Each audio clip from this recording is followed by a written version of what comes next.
সেই রাম জন্মানোর আগে যেমন রামায়ণ রচনা হয়ে গিয়েছিল, ঠিক সেই রকম যেন ভোট নির্বাচন হওয়ার আগেই আমরা জিতে গেছি, বিজেপি সরকার ক্ষমতায় আসছে, এটা যেন অলিখিতভাবে হয়ে গেছে।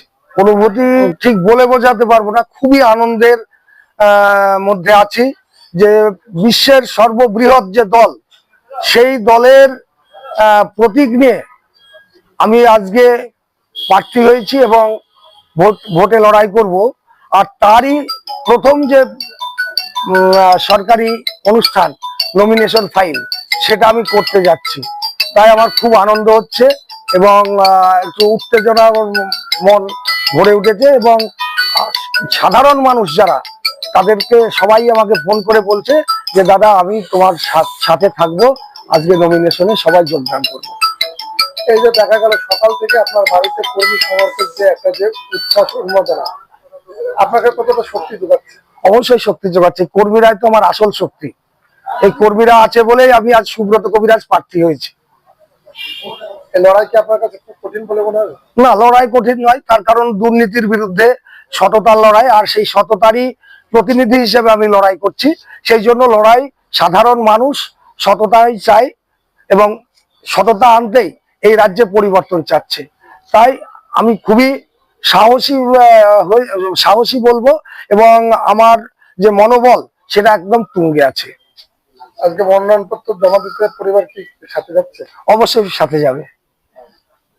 পরিবার বলতে শুধু তো আর আমার ফ্যামিলিটাকে বললে হবে না, এখন পরিবার বলতে আমার 73 বিধানসভার সমস্ত কর্মী, সমর্থক, ভোটার সবাই আমার পরিবারে। আমরা বিজেপি পরিবার, এখন আলাদা করে আর কোনো পরিবার নেই এখন আমার। কি মনে হচ্ছে পরিবর্তন হবে? পরিবর্তন তো অবশ্যই মানুষ চাইছে, মানুষ চাইলে কি না হয়। এই প্রথম দিন থেকে তো আপনি প্রচার শুরু করেছেন, কি বুঝছেন মানে কর্মীদের ভেতরে কি কতটা উচ্ছ্বাস? কর্মীদের ভিতরে প্রচন্ড উচ্ছ্বাস, তারা যে জয়ের স্বাদ এতদিন দীর্ঘদিন পায়নি, সেই জয়ের স্বাদ তারা পেতে চলেছে। আর সত্যিকারের কথা বলতে, আমি ওদের এলাকা ঘুরে দেখেছি, অনেক অনেক কাজ বাকি আছে। তার কারণ বিগত দুটো সরকার এলাকার মানুষের জন্য তেমন ভাবে কিছুই করেনি, শুধুমাত্র প্রতিশ্রুতি দিয়ে গিয়েছে। এই মানুষের 73 বিধানসভার মানুষের যে চাহিদা, সেই চাহিদাগুলো আমি পুরোপুরি পূরণ করার চেষ্টা করব, যতটাই পারবো। প্রথম দাবি হচ্ছে জলঙ্গি সেতুর যে দাবি, দ্বিতীয়ত হচ্ছে একটা করিমপুর পর্যন্ত রেলপথ আছে, 73 সাব ডিভিশনকে মিউনিসিপ্যালিটি করবার একটা দাবি ওদের দীর্ঘদিনের আছে। এগুলো মেন ইস্যু। তাছাড়া আছে শিক্ষা ব্যবস্থা এবং স্বাস্থ্য ব্যবস্থা। তো আপনাদের সংবাদ মাধ্যমে বেরোয় যে স্বাস্থ্য ব্যবস্থা কিভাবে ভেঙে পড়েছে, তা সেই স্বাস্থ্য ব্যবস্থাটা যাতে আমি ফিরে আসে, সেটা অবশ্যই চেষ্টা করব। আবার শ্যামনগরে গ্রামীণ হসপিটাল বন্ধ থাকে, সেখানে না আছে ডাক্তার, না আছে কোনো ওষুধ, না আছে কোনো ডাক্তারি সরঞ্জাম। তাই স্বাস্থ্য ব্যবস্থাটার উপরে জোর দেব।